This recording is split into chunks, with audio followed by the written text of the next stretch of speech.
जय हिंद दोस्तों and good evening. तो क्या हाल है? आशा करता हूँ कि आप सभी अच्छे होंगे और आप सब अपने अपने एग्ज़ाम की तैयारी में लगे होंगे। तो जैसा कि प्यारे दोस्त आप सभी को मालूम है और आपके पास ऐसे डेट पहुँच चुका होगा कि जो आपका 12th इंटर सेंटर परीक्षा है 2023 का, वो आप लोग का 11 अक्टूबर से स्टार्ट होने वाला है।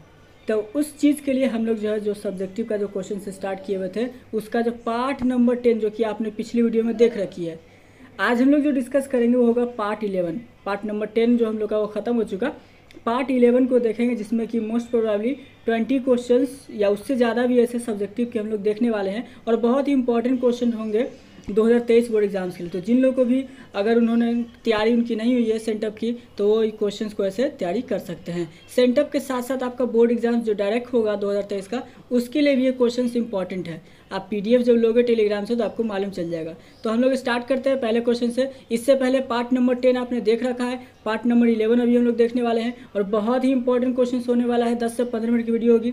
वीडियो को पूरा ध्यान से अंत तक देख लीजिएगा ताकि आपका ऐसे काम बन सके, आप एग्जाम में कुछ ना कुछ लिख सको। और 2023 बोर्ड की परीक्षा के लिए सब्जेक्टिव क्वेश्चंस आपको ऐसे डे टू डे ऐसे कराया जाता है, उसके लिए भी आप ऐसे तैयार रहेंगे। तो चलिए करते हैं आज के जो क्वेश्चन है हमारा उससे शुरुआत। इससे पहले आपने 1 से लेकर 16 से लेकर 26 तक सारे क्वेश्चन देख लिए थे। चलिए स्टार्ट करते हैं नेक्स्ट क्वेश्चन से, बहुत ही इंपॉर्टेंट है, ध्यान से देखिएगा। क्वेश्चन नंबर 26 क्या कहता है, what is apiculture and sericulture. ये आपका one of the most important question में से एक है, बीबीआई क्वेश्चन में से एक है, एपीकल्चर एंड सेरीकल्चर। चलिए कहता है एपीकल्चर क्या होता है, तो पहले देखो, it is reading of honey bees for obtaining honey and bee wax. ये हनी का पालन पोषण किया जाता है, उसको एपीकल्चर बोलते हैं, जिसमें कि हनी को हम लोग पालते हैं उसके हनी और बी वैक्स के लिए। ठीक है, चलिए तो ये अब आते हैं सेरीकल्चर। तो सेरीकल्चर हम लोग सिल्क वर्म को ऐसे उसमें पालन पोषण करते हैं उससे सिल्क निकालने के लिए। It is an art for breeding of silk worm to produce silk. चलिए आते हैं नेक्स्ट क्वेश्चन की तरफ जो आपके स्क्रीन पर है, व्हाट इज स्पेशल अबाउट बैक्टीरियस। बैक्टीरियस थुरिंगियस, बहुत इंपॉर्टेंट क्वेश्चन है। तो देखिए बैक्टीरियस थुरिंगियस इज अ सॉइल बैक्टीरियम, एक सॉइल बैक्टीरिया है, सॉइल में रहने वाला बैक्टीरिया है। That produce cry protein which kill certain insects. कुछ प्रोटीन को ऐसे ये ऐसे क्या करता है, प्रोड्यूस करता है, जो कि कुछ इंसेक्ट्स को ऐसे मार गिराता है सॉइल में। चलिए नेक्स्ट क्वेश्चन नंबर 28 की तरफ, what do you mean by biopiracy. Biopiracy से आप क्या समझते हैं, बहुत इंपॉर्टेंट क्वेश्चन है। देखिए, some organisation and multinational companies exploit and patent biological resource of their nation without proper authorisation is called biopiracy. एक तरह से इलीगल धंधा भी इसको कह सकते हैं। तो कुछ ऑर्गेनाइजेशन और जो मल्टीनेशनल कंपनीज होते हैं वो एक्सप्लॉइट एंड पेटेंट कर लेते हैं बायोलॉजिकल रिसोर्स को बिना other nation without paper authorization, बिना मतलब नेशन से कुछ भी ऐसे अथॉरिटी लिए हुए बिना पेपर ऑथराइजेशन के इलीगल धंधा को वो काम तो कहते हैं ना कि इलीगल अपना लिए तो वो काम करते हैं, जिसको बोलते हैं बायोपायरेसी। क्वेश्चन नंबर क्या है आपके 29 आपके स्क्रीन पर, what is role of bacillus thuringiensis. आपको तो मैंने बता दिया कि एक बैक्टीरिया में जो कि सॉइल में पाया जाता है। अब इसका रोल क्या है, ये क्या काम करता है, तो ये ध्यान से सुन लो। तो कहता क्या है, bacillus thuringiensis produce cry protein which is lethal to pest. ठीक है, जो कि एक आपका पॉइजन की तरह काम करता है किसी भी इंसेक्ट के लिए। अभी थोड़ा देर पहले मैंने बताया। क्वेश्चन नंबर 30 कहता है, what is gene therapy. What is gene therapy, एक इंपॉर्टेंट क्वेश्चन है। मैंने पिछली वीडियो में मैंने इसको ऐसे डिस्कस किया था और इसको मैंने बताया था कि इसको आपको मिस नहीं करना, ये एक इंपॉर्टेंट क्वेश्चन है। तो जीन थेरेपी आपको कहता है, technique of genetic engineering to replace a family gene by a normal healthy functional gene. देखिए वैसा टेक्निक जो कि इंजीनियरिंग के द्वारा एक रिप्लेस कर दे फैमिली जीन को नॉर्मल हेल्दी फंक्शनल जीन से, उसको कहते हैं जीन थेरेपी। ठीक है, कोई दिक्कत। नेक्स्ट क्वेश्चन नंबर 31 क्या कहता है, व्हाट इज वैक्सीन्स। देखो वैक्सीन के बारे में हर बार आप फिक्स कर लो 2025-26 तक तो आपको वैक्सीन के बारे में हर सब्जेक्ट में आपसे क्वेश्चन जरूर पूछेगा। फिजिक्स को छोड़ करके बाकी सारे सब्जेक्ट में आपसे वैक्सीन के बारे में क्वेश्चन पूछने वाला है, हिंदी में भी इंग्लिश में भी। चलिए तो वैक्सीन क्या होता है, तो vaccine are preparation of extract of dead which on evaluation into healthy person provide temporary or permanent active or passive immunity by inducing antibody formation। तो बस जान चुके हैं। देखिए वैक्सीन ऐसा एक फार्मूला होता है, ऐसा एक हम लोग का केमिकल हेल्दी सब्सटेंस है जो कि टेम्पररी और परमानेंट एक एक्टिव और पैसिव इम्यूनिटी सिस्टम, इम्यूनिटी प्रदान करता है। आप उसको कह सकते हो कि एंटीबॉडी ऐसे बॉडी में फॉर्मेशन करता है, वो हम लोग का कहलाता है वैक्सीन। तो यही थे क्वेश्चन नंबर 32। बहुत इंपॉर्टेंट क्वेश्चन में से एक है, नेम सम मैंने एंटीबॉडीज पढ़ दिया। Name some antibiotics produced by microorganism. आपको कुछ एंटीबायोटिक्स के नाम आपको बताने हैं जो कि माइक्रो ऑर्गेनिज्म से प्रोड्यूस होते हैं। तो मेरे प्यारे दोस्तों क्वेश्चन को पूरा ध्यान से देखिएगा, समझिएगा। एग्जाम में आपके आने के लिए काफ़ी ज़्यादा चांसेस है, सारे क्वेश्चन इंपॉर्टेंट हैं। आप चाहो तो इसका PDF ले सकते हो, हमें कहीं से भी कमेंट करके, और नहीं तो आप लिख करके पॉज करके जैसे आपको याद करना आप वैसे कर सकते हो। मेरा जो ये फ्रेम रेट वगैरह होता है, थोड़ा सा आपको इसके एडिटिंग में थोड़ा सा दिक्कत हो सकता है, क्योंकि सारा काम मेरे प्यारे दोस्तों करता हूँ तो मोबाइल से ही, और मोबाइल भी उतना अच्छा खासा है नहीं, तो बहुत ज़्यादा दिक्कत होता है। इसके लिए ऐसे माफ़ी चाहेंगे। अगर सक्सेस चलता है, ज़्यादा बेहतरीन आप लोग का रिस्पॉन्स मिलता है, तो ज़रूर ऐसे PC या लैपटॉप से ऐसे फिर वीडियोज़ को ऐसे लाने की कोशिश करेंगे, अगर परचेस हो गया तो चलिए पहला क्वेश्चन आज की इस क्लास का, जो कि अगर देखा जाए तो इस वीडियो का 32 question, name some antibiotics produced by microorganism. कुछ एंटीबायोटिक्स के नाम बताइए जो कि माइक्रो ऑर्गेनिज्म के द्वारा पैदा होते हैं। तो देखिए पेनिसिलिन एक एंटीबायोटिक है जो कि माइक्रो ऑर्गेनिज्म प्रोड्यूस करता है। नियोमाइसिन, स्ट्रेप्टोमाइसिन, टेट्रासाइलिन, टेरामाइसिन और एरेथोमाइसिन, इसमें से बहुत सारे नाम आपने सुने होंगे जो कि आपके जो माइक्रो ऑर्गेनिज्म है ना, ये सारे के सारे एंटीबायोटिक्स प्रोड्यूस करते हैं। नेक्स्ट क्वेश्चन हमारा आते हैं हम लोग अब 33 की तरफ। तो वो आपके स्क्रीन पर कहता है, what is isolation of genetic material. एक इंपॉर्टेंट क्वेश्चन है, what is isolation of genetic material. ध्यान से देखिएगा मेरे प्यारे दोस्तों। कहता है, finding out of DNA molecule from the desired cells with lysozyme और सेल्यूलोज और chitinase called as isolation of genetic material. यहाँ मैंने इसको छोड़ दिया है, यहाँ पर कॉल्ड एज लिख लेंगे। चलिए, तो आपको DNA मॉलिक्यूल्स, ठीक है, जो डिजायर्ड सेल्स है आपका, लाइसोजाइम और सेल्यूलोज या फिर चिटिनेज में से अगर आप ऐसे DNA मॉलिक्यूल को फाइंड करोगे, फाइंड आउट कर लेते हो, उसी को हम लोग कहते हैं आइसोलेशन ऑफ जेनेटिक मटेरियल। आते हैं क्वेश्चन नंबर 32 की तरफ। 32 कहता है, what is difference between transformation and transduction. मेरे प्यारे दोस्तों एक बात को आप याद रखना, एक चीज़ को याद रखना कि बिहार बोर्ड का अगर आप लोग एग्ज़ाम दे रहे हो, किसका, धुन प्यार से सुन लो, बिहार बोर्ड यानी कि BSEB का अगर एग्ज़ाम दे रहे हो, फिजिक्स का हो, केमिस्ट्री का हो, बायोलॉजी का हो, या फिर अदर आर्ट्स हो या कॉमर्स हो, अगर डिफरेंस के क्वेश्चन है ना मेरे प्यारे दोस्तों, आपको डिफरेंस के क्वेश्चन बिल्कुल भी नहीं छोड़ने हैं। डिफरेंस बिटवीन क्वेश्चन जो भी आपको मिले उसको बहुत मन से पढ़ लेना, वो क्वेश्चन आपको लड़ जाएगा। डिफरेंस बिटवीन के क्वेश्चन पे मैंने एक स्पेशल वीडियो भी मैंने बना रखा है कि कितना ज़्यादा इंपॉर्टेंट क्वेश्चन होता है। तो डिफरेंस बिटवीन जब भी क्वेश्चन आए तो उसको पूरा का पूरा रट्टा मार जाएंगे। तो आपसे अभी डिफरेंस पूछ रहा है ट्रांसफॉर्मेशन एंड ट्रांसडक्शन। तो चलिए इसको डिफरेंस करते हैं। तो ट्रांसफॉर्मेशन क्या होता है, ट्रांसडक्शन क्या होता है।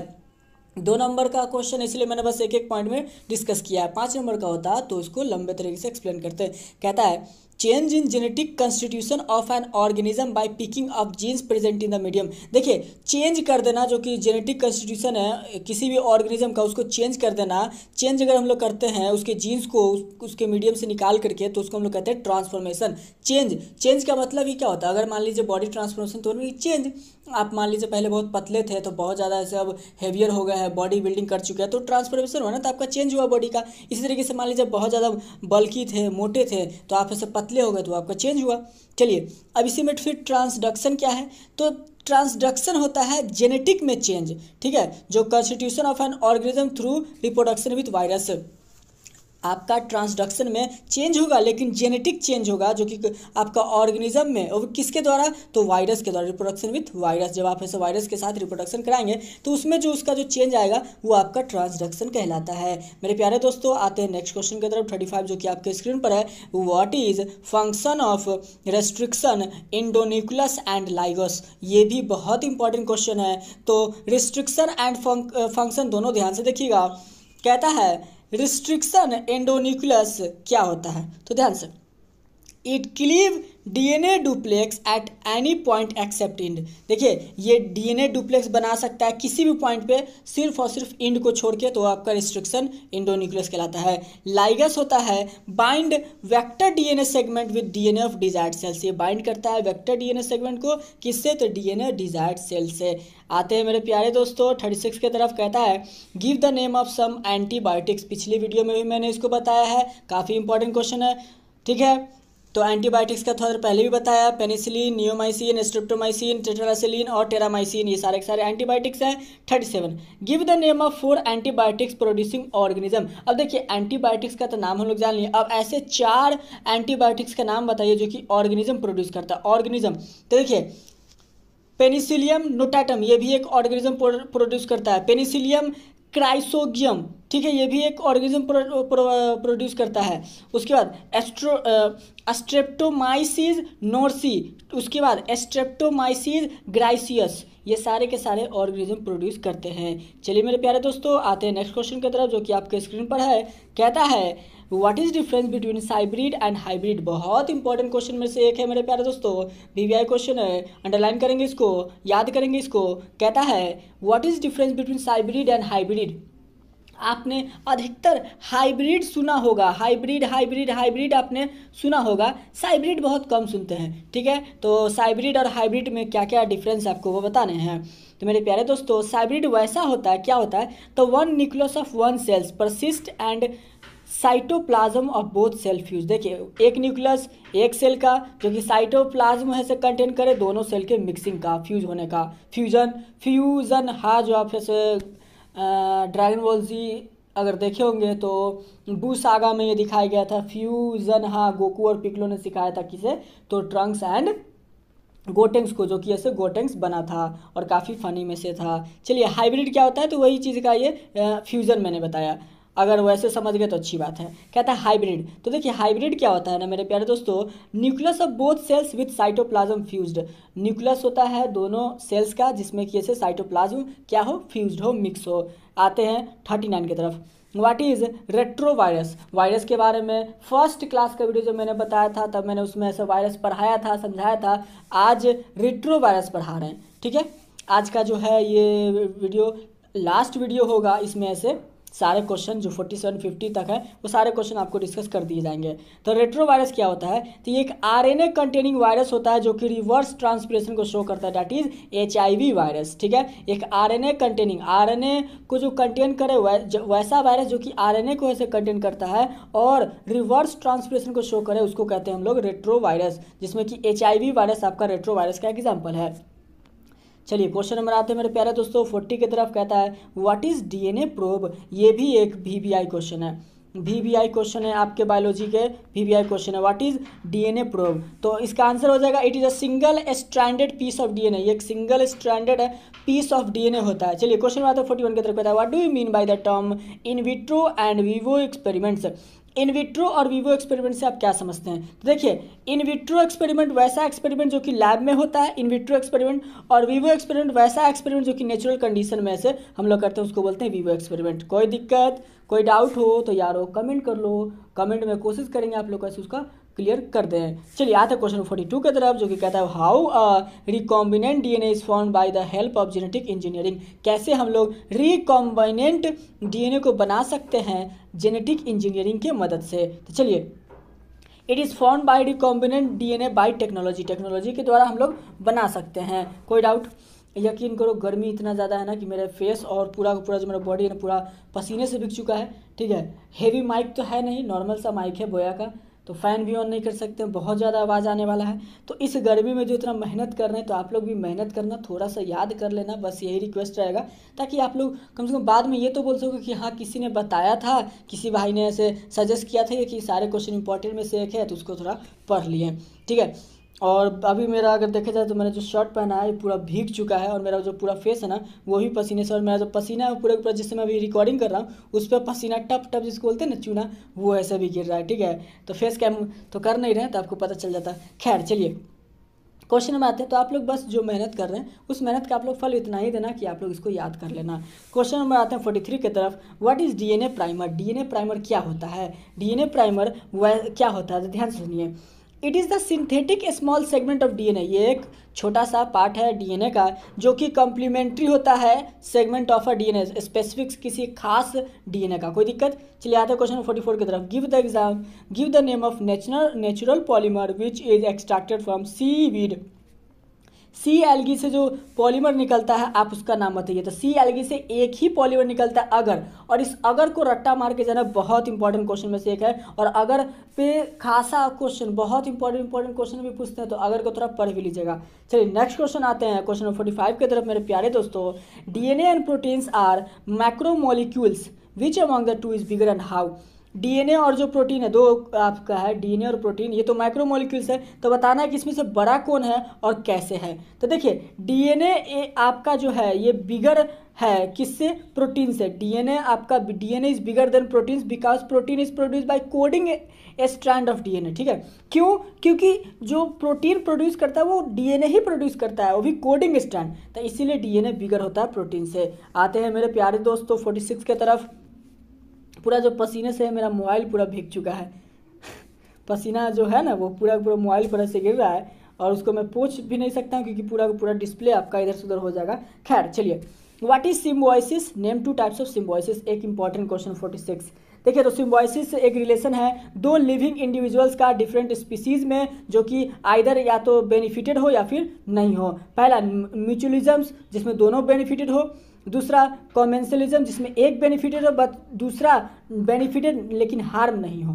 देखो फिर से एक बार समझ लो, सिम्बायोसिस वैसे को कहते हैं वैसा रिलेशनशिप दो लिविंग बीइंग के बीच में रिलेशनशिप। अब मान लीजिए ऐसे एक नॉर्मल एग्जांपल, सेक्स का एग्जांपल ले लेते हैं, ठीक है, थोड़ा सा ऑफेंड मत होना, मैं उसको एक्सप्लेन कर देता हूँ। कहते हैं कि अगर सेक्स की बात करें तो लड़कों को ज़्यादा ऐसे उसकी ज़रूरत पड़ती है, लेकिन ऐसा नहीं है, लड़कियों को भी उसका ज़रूरत होता है और लड़कियों को भी। अब फ़र्क यहाँ पर ये है ना कि लड़के 5 से 10 मिनट में मान लीजिए जो उनका कैपेसिटी है उसमें वो ऐसे सेटिस्फाई होकर के ख़त्म कर देते हैं, लेकिन लड़कियों में ऐसा नहीं है, उनको थोड़ा सा लॉन्ग टर्म के लिए चाहिए होता है, तो उन्हें थोड़ा सा दिक्कत होता है और इसीलिए कहते हैं कि लड़कियों के लिए बोलते हैं कि सेक्स पसंद नहीं है या फिर सेक्स उनके लिए नहीं है, लड़कों के लिए। तो ये गलत बात है। तो इसमें क्या होता है, देखो लड़कों का तो फायदा कि अपना 10 मिनट का काम हो गया तो उनका बेनिफिटेड है, ठीक है, लेकिन लड़कियों का उससे ज़्यादा मिलेगा तो उनको अच्छा है, उनको अच्छा लगेगा, उनको सेटिस्फैक्शन मिलेगा, लेकिन उनको कोई हानि नहीं है। तो इसी तरीके से सिम्बायोसिस भी है कि अगर आप ऐसे रिलेशनशिप कोई दो लिविंग इंडिविजुअल्स में है तो डिफरेंट स्पीसीज़ के साथ रखिए, ठीक है, जिसमें कि दोनों को दोनों स्पीसीज़ को फ़ायदा हो, लड़का लड़की दोनों को फ़ायदा हो। तो देखिए फ़ायदा दोनों केस में, एक मैंने दोनों बता दिया, दोनों अगर लॉन्ग कर लेते हैं तो दोनों का फ़ायदा, दोनों को ज़्यादा ऐसे प्लेजर मिलने वाला है। इसी तरीके से दोनों को फ़ायदा तो म्यूचुअलिज्म और कॉम्युनलिज्म जो कि 10 मिनट में लड़के अपना काम खत्म करके उसके बाद ऐसे छोड़ देते हैं, तो फिर सिर्फ और सिर्फ फ़ायदा लड़के का, लड़कियों का क्या होता है, तो उसमें लड़कियों का कोई नुकसान भी नहीं है। तो ये आपका कॉमेनेसलिज्म। तो आई होप सो कि इसमें आपको कोई दिक्कत ना हो, कोई डाउट हो तो कमेंट कर लेना। चलिए आते हैं क्वेश्चन 47 की तरफ। आई होप सो कि ये लास्ट ही क्वेश्चन है हमारे इस वीडियो का। Name the types of ecological pyramid. Ecological pyramid के आपको टाइप्स बताने हैं। तो देखिए इकोलॉजिकल पिरामिड के 3 टाइप्स होते हैं। ये जो देख रहे हो, ये जो लाइन बन जा रहा है, ये पूरा पसीना जो है ना वो गिरा हुआ मोबाइल पे, इसके कारण से ये सीधा नहीं बन पा रहा है। यहाँ पर नहीं है लेकिन ये पूरे डिस्प्ले पे गिरा हुआ है। तो देखिए पिरामिड ऑफ नंबर, तो ये माफ़ कीजिए, देखिए कैसे गलत हो जा रहा है। Pyramid of number, pyramid of biomass और उसके बाद पिरामिड ऑफ एनर्जी। तो ये 3 होता है पिरामिड किस चीज़ के मेरे प्यारे दोस्तों, तो आपके इकोलॉजिकल पिरामिड होते हैं। तो आशा करते हैं कि ये सारे के सारे मैंने 1 से लेके 47 तक मैंने क्वेश्चंस को डिस्कस किया है। तो Bihar board class 12th biology का शॉर्ट टाइप क्वेश्चन का पार्ट 2 जो कि अभी हम लोग इसको कवर अप करेंगे।